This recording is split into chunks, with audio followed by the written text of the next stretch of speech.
বন্ধুরা, কেমন আছো তোমরা? আজকে আমি চলে এসেছি একটা রেসিপি নিয়ে। রেসিপিটার নাম হচ্ছে চাল কুমড়ো রসা। তো চাল কুমড়ো রসা বানানোর জন্য কি কি লাগছে আমি দেখিয়ে দিচ্ছি। এই যে চাল কুমড়ো, চাল কুমড়োটা দেখবে যে পাকা যেন হয়, মানে পুরোপুরি যেন পাকা হয়।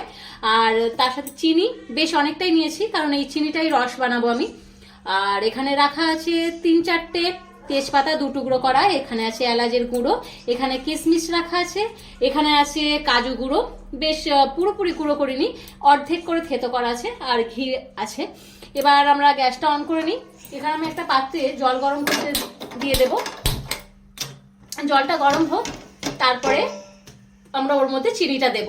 আর ততক্ষণে আমরা কি করব, এই চাল কুমড়োটা ছোট করে টুকরো করে নেব।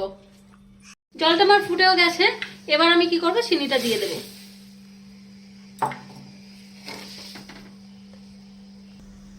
চিনিটা ভালো করে নাড়াচাড়া করে নেব, যাতে জলের সাথে ভালোভাবে মিশে যায়, গুলে যায়। এবার এটা ফুটতে দেব। এবার আমি এই চিনির রসে তেজপাতার টুকরোটা আর এলাচের গুঁড়োটা দিয়ে ভালো করে মিশিয়ে নেব।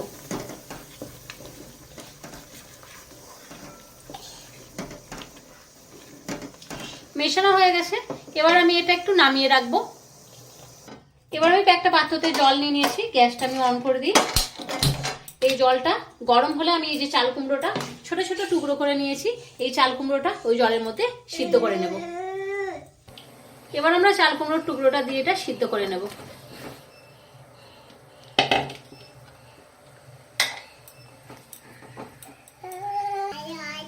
সিদ্ধ আমার হয়ে গেছে, এবার আমি এটা তুলে নেব। তুলে নিয়ে হাতের সাহায্যে ভালো করে চেপে চেপে চেপে বেশ জলটা আমি বার করে নেব। জল ছড়িয়ে নিয়ে রাখছি। এবার আমরা এটা কড়াই নিয়ে নিয়েছি আর গ্যাসটা অন করে নিচ্ছি। এবার এই কড়াইটাতে আমরা ঘিটা দিয়ে দেবো। কড়াইটা গরম হলে, কড়াই গরম হয়ে গেছে, এবার আমি ঘিটা দিয়ে দিচ্ছি।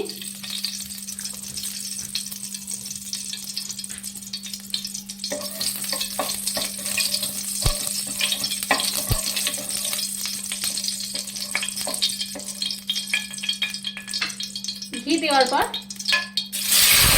দিয়ে দেবো। চাল কুমড়োটা দিয়ে ভালো করে নাড়াচাড়া করে নেব, বেশ বাদামি করে ভেজে নেব। বেশ বাদামি বাদামি রঙের বেশ ভাজা হয়ে এসেছে, পুরোপুরি যেন পুড়ে না যায়।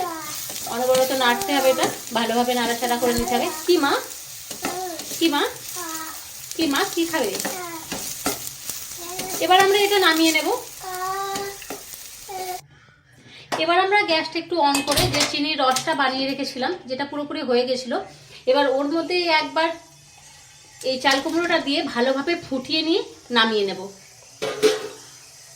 চাল কুমড়োর রসটা আমার হয়ে গেছে, এবার আমি নামিয়ে নেব।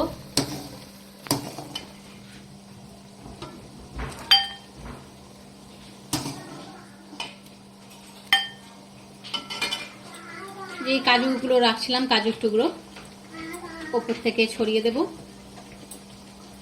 কিশমিশের টুকরোগুলো ওপর থেকে পুরোটা ছড়িয়ে দেব। তো চাল কুমড়োর রস আমার পুরোপুরি রেডি। যদি ভিডিওটি ভালো লেগে থাকে তাহলে একটা লাইক করো, একটা কমেন্ট করো, একটা শেয়ার করো, আর অবশ্যই আমার চ্যানেলকে সাবস্ক্রাইব করো, আর পাশে থাকা বেল আইকনটি প্রেস করে দিও। তো দেখা হচ্ছে পরের ভিডিওতে। টাটা।